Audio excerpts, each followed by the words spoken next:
Thanks a lot for that. Diabetes, weight loss, the underlying demand for this globally and in India is extremely strong. The rationale for it too, but will companies benefit from that or not? And if yes, how can you invest? Nithya Balasubramanian, who's the Director Healthcare at Sanford Bernstein, now joins in. Nithya, you heard Ekta, you've seen this space evolve as well. Do you think, have you done any math on the kind of opportunity that there would be for something like this? And the companies that stand to benefit from it, how much could that mean in terms of business opportunities for them? And as a result of which, maybe an investable opportunity for all our viewers who are watching? See, GLP-1s as a category is not new. Of course, the recent drugs that Ekta was alluding to, the efficacy is so much better and therefore they're getting a lot more attention. But liraglutide or dulaglutide are also GLP-1 drugs and they've been around for a while. So if you look at and these are injectables and pricey as well. So if you look at the India market, before Novo Nordisk launched Rybelsus, these drugs put together were about 200 crores, right? And Rybelsus alone, after being in the market for 2.5, 3 years now, is touching another similar 200, 250 crore mark. So the total market right now is somewhere in the zip code of 400, 450 crores. At a fairly stretched price point, which is not affordable for a large swathes of the Indian patient population. Of course, this could change when more affordable generic copies are available. The market could grow several fold if the prices were to come off 50, 60%. As to Indian companies that are actually exposed, see, Novo traditionally has distributed their insulins and the diabetes portfolio through Abbott. This is the listed entity, and they are distributing Rybelsus as well through Abbott. But the only caveat here is Abbott is only distributing it and therefore earns a pretty thin, we believe it's about 4 to 5% margin on the drug.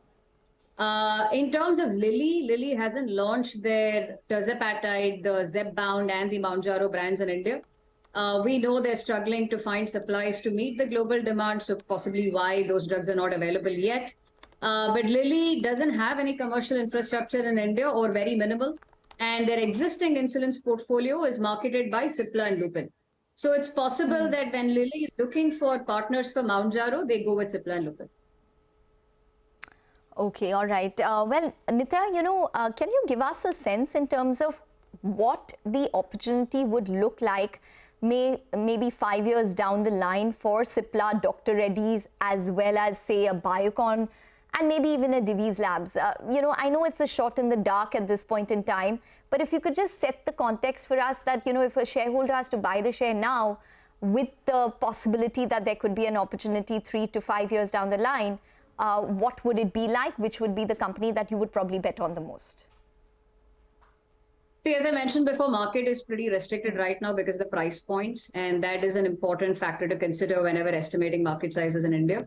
That being said, right now, if you look at Rybelsus, it's about almost 300 rupees per tablet, and it needs to be taken every day. So you're looking at a 9,000 to 10,000 rupees spend on a monthly basis for a diabetes patient.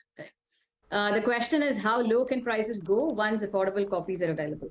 Now, let's look at some similar analogies, right? If you look at the other options that are available in India, your DPP-4 or SGLT2, these, when patented, were available at about 50 rupees per day. Right?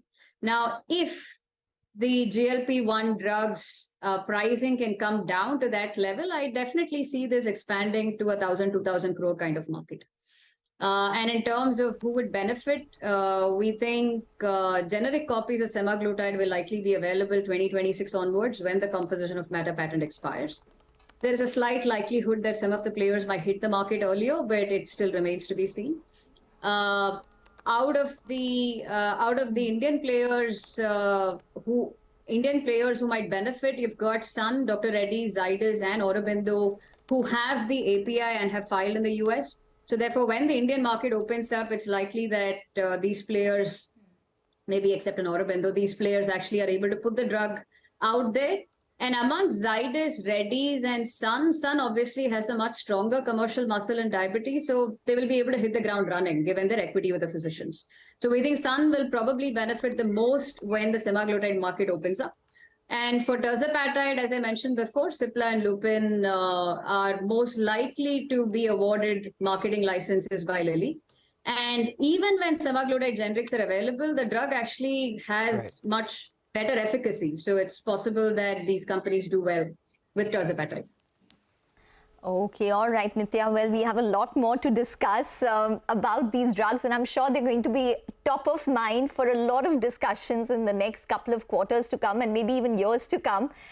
Thanks very much for joining in and speaking with us, and hope you have a great Christmas, New Year holiday as well.